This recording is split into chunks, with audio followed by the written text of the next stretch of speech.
उनके समर्थक उन्हें बहन जी कहते हैं। नौकरशाह मैडम माया और सियासत के लोग अबूझ पहेली, जो कब कहां किस तरह का ट्रंप कार्ड चलकर सियासत की दशा और दिशा बदल दें कह नहीं सकते। लेकिन यह अबूझ पहेली ऐसे ही नहीं बनी, इसके पीछे लंबी संघर्षों की गाथा है, जिसे जितना गुना जाए, जितना बुना जाए, उतना कम।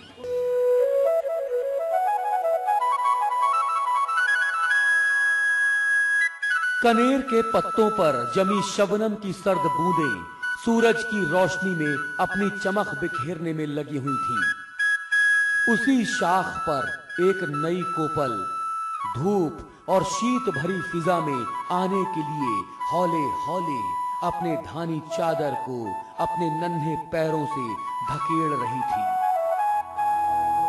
मानो सूरज की रोशनी में उसकी बाहर निकल आने की छटपटाहट एकदम से बढ़ गई थी। गोया उसे अब एक भी पल की देरी बर्दाश्त नहीं थी।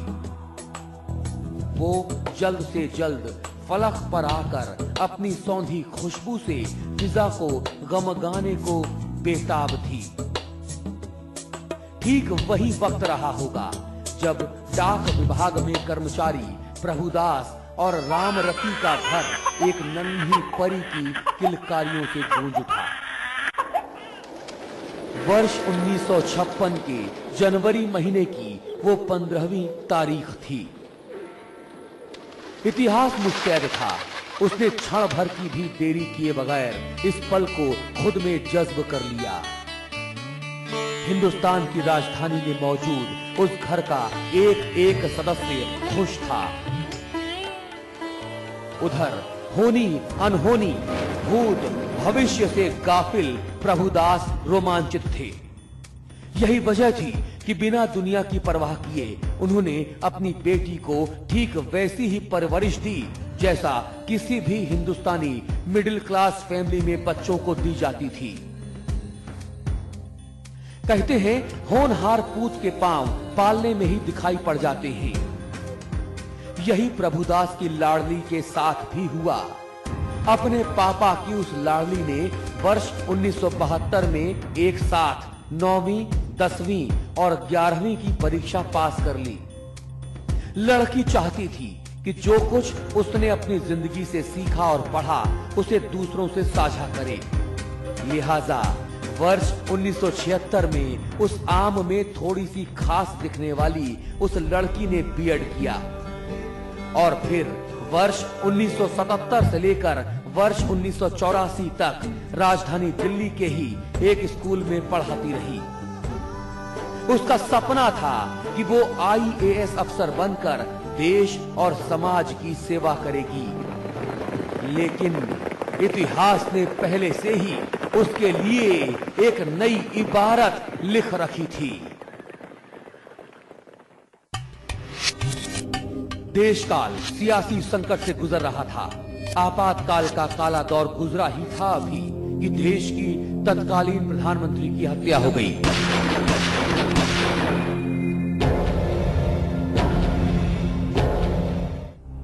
वर्ष 1984 की बात है ये। देश में हाहाकार मचा था, अफरा तफरी मची थी, विकल्प और उपायों पर माथापच्ची जारी थी। कमोवेश वही वक्त था जब स्कूल में बच्चों के बीच दिन गुजारती और IAS की तैयारी में जुटी उस लड़की की मुलाकात दलितों और पिछड़ों की रहनुमाई करने वाले मान्यवर काशीराम जी से हुई, जिन्होंने उसके गुणों से प्रभावित होकर कहा था, अगर आप कलेक्टरी के चक्कर में ना पड़कर राजनीति में आ जाएं, तो मुझे पूरा यकीन है कि एक दिन आप बड़ी नेता बनेंगी। आप कलेक्टर बनने की बात कर रही हैं, मैं आपको एक बड़ा नेता बनाना चाहता हूं, ताकि एक नहीं 1000 कलेक्टर आपके सामने फाइलें लेकर खड़े रहें।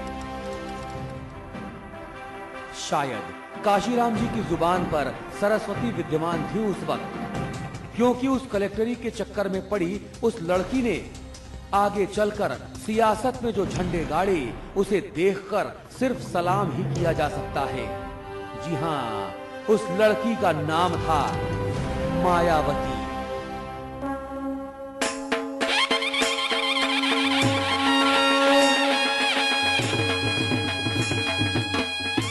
कहते हैं कि जब दो शख्सियतों का मिलान होता है तो प्रभावित एक नहीं बल्कि दोनों होते हैं। मायावती से काशीराम जी तो प्रभावित थे, ये तो जाहिर था, लेकिन मायावती भी काशीराम जी से कम प्रभावित नहीं थी। उन्होंने कलेक्ट्रेट का सपना छोड़कर राजनीति में जाने का फैसला कर लिया, लेकिन उनके घर वालों को इससे परहेज था।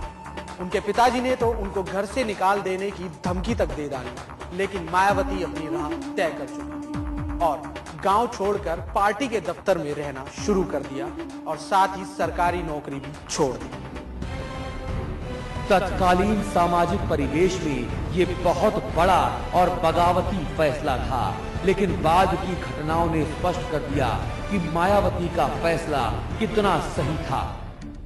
उधर एक तथ्य ये भी है कि वर्ष 1984 से पहले मायावती दलित शोषित समाज संघर्ष समिति यानी DS4 के जरिए काफी सक्रिय हो चुकी थी और 14 अप्रैल 1984 को जब मान्यवर काशीराम जी ने बहुजन समाज पार्टी की स्थापना की तो लोकसभा चुनावों में बहुजन समाज पार्टी ने भी हिस्सेदारी की। बेशक जीत हासिल नहीं हुई, लेकिन BSP के सभी उम्मीदवारों में सबसे ज्यादा वोट मुजफ्फरनगर की कैराना सीट से लड़ी मायावती को ही मिले थे। इसके बाद उन्होंने वर्ष 1985 में बिजनौर लोकसभा उपचुनाव में और 1987 में हरिद्वार सुरक्षित सीट से भी चुनाव लड़ा, लेकिन जीत अब भी दूर की कौड़ी बनी हुई थी। लेकिन अब तक अपने तीखे भाषणों और जोशीले विचारों से मायावती राजनीति के मैदान में अपनी पहचान बना चुकी थी। मायावती दलित चेतना को जन जन तक पहुंचाने का और हर दलित को इस एक दलित पहचान से जोड़ने का काम किया उन्होंने। जितने भी ये मसीहा थे जिन्होंने पिछड़ा वर्ग और दलित वर्ग इन सब को उठाया था, तो सभी का सम्मान दलित प्रेरणा केंद्र बनाकर और ऐसी ऐसी चीजें बना दी हैं जो आगे 100 साल तक भी इस देश में जानी जाएंगी बहन जी के नाम से। जब दिल्ली दरबार में सियासी समीकरण बन रहे थे तो उत्तर प्रदेश में भी सियासी विकल्प तलाशना शुरू कर दिया गया था। BSP एक वर्ग विशेष के तौर पर उभर रही थी और कहा यह भी जा सकता है कि ये BSP के साथ साथ मायावती के व्यक्तित्व विकास का दौर भी था। वर्ष 1989 में आखिरकार मायावती को बिजनौर लोकसभा सीट से पहली बार कामयाबी हासिल हुई। उस चुनाव में बहुजन समाज पार्टी को कुल 3 सीटें मिली थी। फिर वर्ष 1993 के विधानसभा चुनावों में बहुजन समाज पार्टी ने पहला राजनीतिक दांव खेलते हुए मुलायम सिंह यादव की नई बनी समाजवादी पार्टी से हाथ मिला लिया। समाजवादी पार्टी और बहुजन समाज पार्टी में 60 और 40 के अनुपात से सीटों का बंटवारा हुआ और बसपा को 67 सीटों पर सफलता हासिल हुई। उत्तर प्रदेश में मुलायम सिंह यादव मुख्यमंत्री बने और बसपा उनकी सरकार को बाहर से समर्थन देने लगी। यही वक्त था जब अपने विचारों के प्रचार प्रसार के सिलसिले में मान्यवर काशीराम जी दक्षिण भारत के दौरे पर निकल गए। लिहाजा गठबंधन सरकार के कामकाज और समन्वय की अहम जिम्मेदारी आ गई मायावती के कंधों पर। डेथ हो जाने के बाद तो पूरा उन्हीं ने वो ले लिया, टेक ओवर किया, उनका जो पूरा बनाया हुआ काम था BSP ने जो किया। बहन जी की पैनी नजर हर काम में रहती है, चाहे कार्यकर्ता के ऊपर हो, चाहे पार्टी ऑफिस के काम के ऊपर हो, चाहे पदाधिकारी के ऊपर हो। राजनीति के जानकारों की माने तो अगर सपा और बसपा का ये गठजोड़ ठीक ठाक चल जाता तो उत्तर प्रदेश के साथ ही साथ हिंदुस्तान की राजनीति की दशा और दिशा कुछ और ही होती, लेकिन ये हो न सका। बात बात पर सामने आ रहे मतभेदों ने इस गठबंधन की गांठ को कमजोर कर दिया था। इसी बीच 2 जून 1995 को लखनऊ में स्टेट गेस्ट हाउस कांड हो गया, जिसके बाद बसपा ने समर्थन वापस ले लिया। लिहाजा मुलायम सिंह यादव की सरकार तो गिर गई, लेकिन इस नाटकीय घटनाक्रम में बसपा और भाजपा एक दूसरे के करीब आ गए। इतिहास अपने पूर्वानुमान पर इतरा रहा था, क्योंकि अब जो होने जा रहा था उसकी इबारत उसने पहले से ही दर्ज कर रखी थी। जी हां, कभी कलेक्टर बनने की हसरत पालने वाली मायावती के सामने कलेक्टरों का जमावड़ा लगने वाला था। आखिर वो उत्तर प्रदेश की मुख्यमंत्री जो बन गई थी। 3 जून 1995 को जब मायावती ने मुख्यमंत्री की कुर्सी संभाली तो उनके नाम पहली दलित महिला मुख्यमंत्री होने का खिताब भी दर्ज हो गया।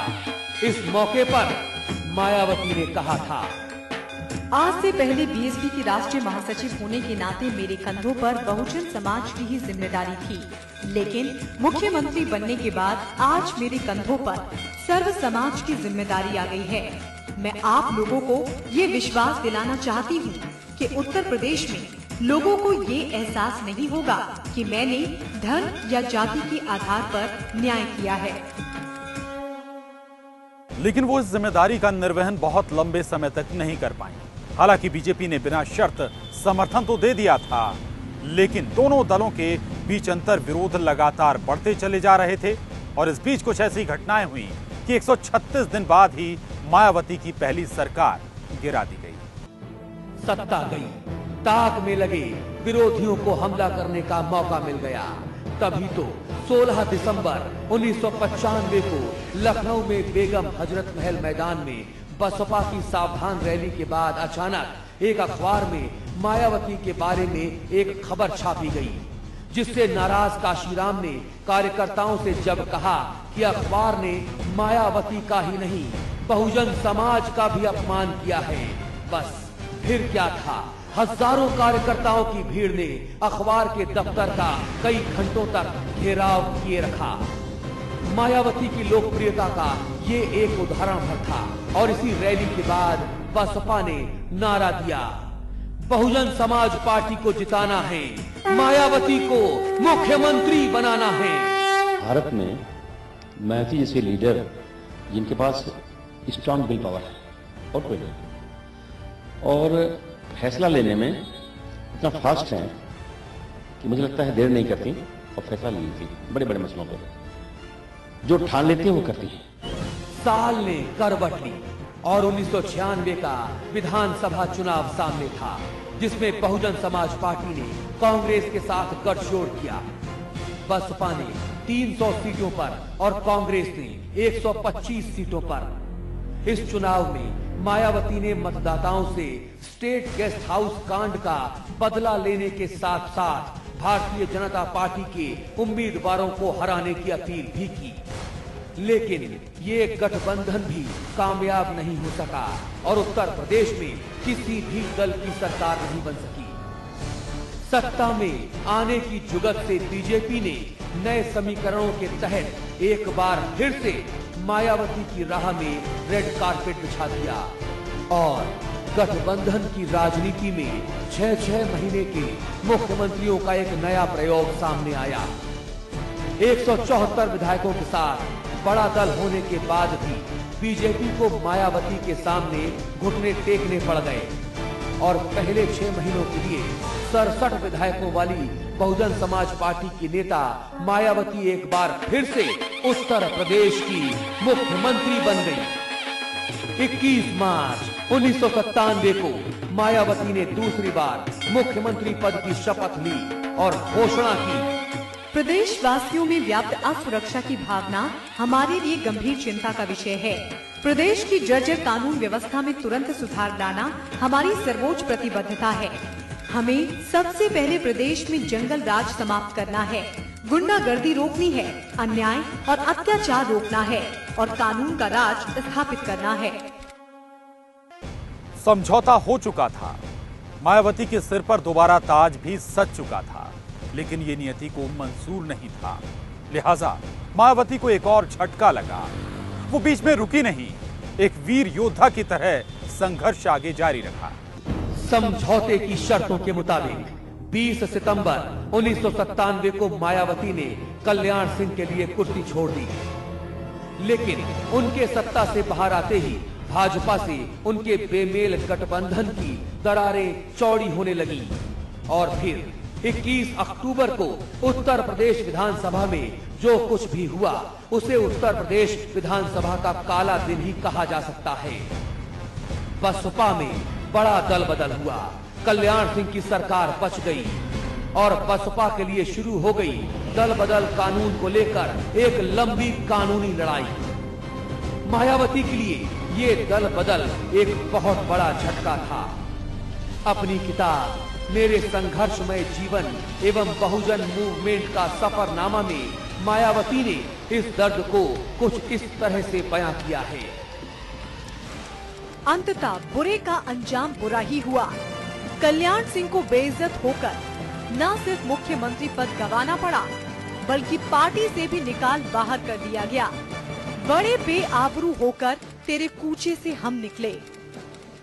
मायावती ने आगे कहीं लिखा, लेकिन मैंने भी इसका जोरदार बदला चुकाया और न सिर्फ जैसे को तैसा करके दिखाया, बल्कि सूद के साथ उस वक्त बदला वसूला जब मेरे एक वोट के कारण केंद्र में वाजपेयी जी की सरकार गिर गई और भाजपा नेताओं की आंखों से आंसू छलक पड़े। कभी मजबूरी होती है कि इस तरह के लोगों को सत्ता की मजबूरियां होती हैं कि सत्ता चलाने के लिए तमाम ऐसे लोग। मायावती का बदला तो पूरा हो चुका था, लेकिन सियासी हसरत अभी भी कुलाचे बन रही थी। लिहाजा सत्ता से दूर चल रही मायावती 1998 में 12वीं और 1999 में 13वीं बार लोकसभा की सांसद बनी।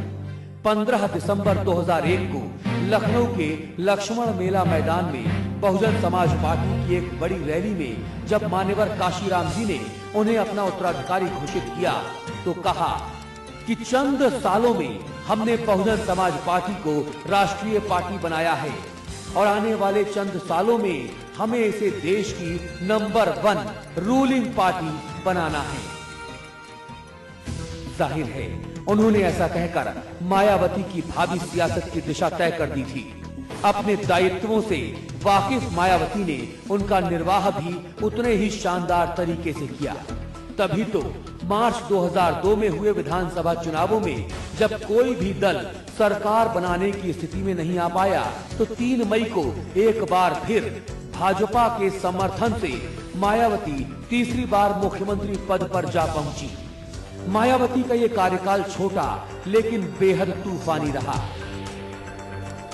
ये सरकार पूरे 5 वर्षों तक चलेगी, 5 वर्षों से पहले नहीं गिरेगी। इतना ही नहीं, उत्तर प्रदेश में ये समझौता आगे भी लागू रहेगा और सूबे में जब भी लोकसभा के चुनाव होंगे तो बसपा भाजपा के साथ मिलकर लोकसभा चुनाव लड़ेगी। बीजेपी के साथ मतभेदों के बाद ताज कॉरिडोर प्रकरण ने आग में घी का काम किया और इसके बाद 25 अगस्त 2003 को मायावती ने मुख्यमंत्री के पद से इस्तीफा दे दिया और इसके साथ साथ उन्होंने राज्य के गवर्नर विष्णुकांत शास्त्री से विधानसभा भंग करने की मांग भी कर दी। एक बार फिर सियासी माहौल में गर्माहट पैदा हुई, जोड़-तोड़ की राजनीति भी शुरू हुई।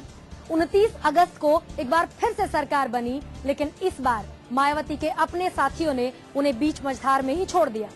गठबंधन के सरकार के नाते जो स्वाभाविक रूप से थोड़ी बहुत कठिनाई आती है वो कठिनाई ही रही है। मायावती के व्यक्तित्व में कोई बहुत अधिक अतिरेक रहा हो ऐसा नहीं था। कुर्सी छोड़ने से पहले मायावती ने कहा था, जब से मायावती राजनीति में आई है उस पर कोई दबाव नहीं बना सका तो भाजपा किस खेत की मूली है। सभी पार्टी के नेता कहते कुछ हैं, करते कुछ हैं, अपने कार्यकर्ताओं को तरजीह नहीं देते, अपने चुनावी घोषणा पत्र को अमल में नहीं लाते और साथ ही साथ जनता के हितों की अनदेखी करते हैं। इससे हट करके सुश्री बहन मायावती जी का चरित्र है।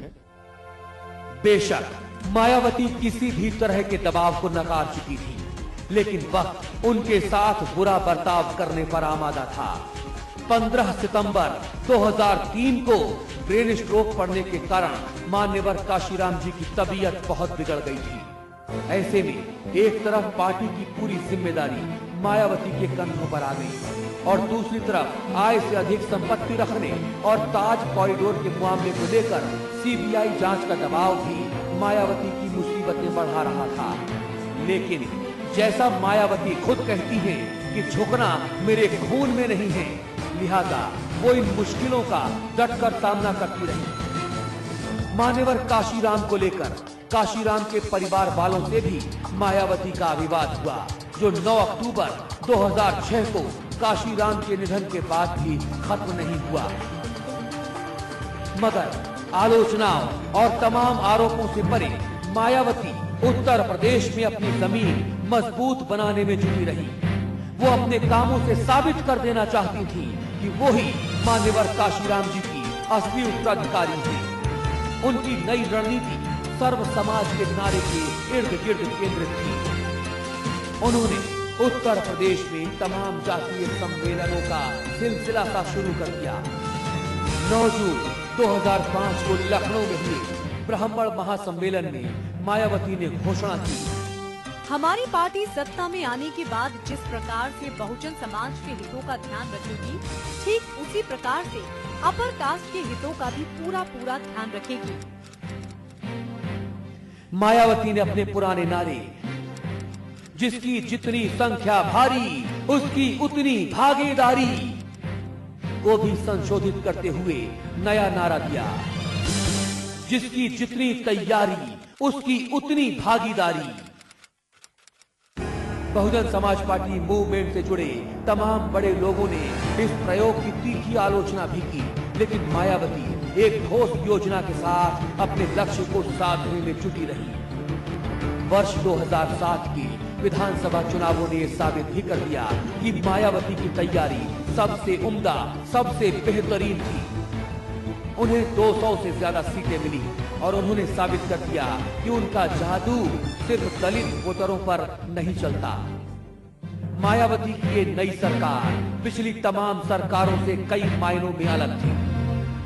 मायावती पर विपक्षी दल जिद्दी और अहंकारी होने, भ्रष्टाचार को बढ़ावा देने, बहुत अधिक दिखावा करने, अधिनायकवादी, शाह खर्च और लोकतंत्र की मूल भावना का सम्मान न करने के आरोप लगाते रहे हैं। ये सच है कि वो कड़वी और तीखी बात कहने में भी संकोच नहीं करती, लेकिन उनकी राजनीति का मिशन एकदम स्पष्ट है।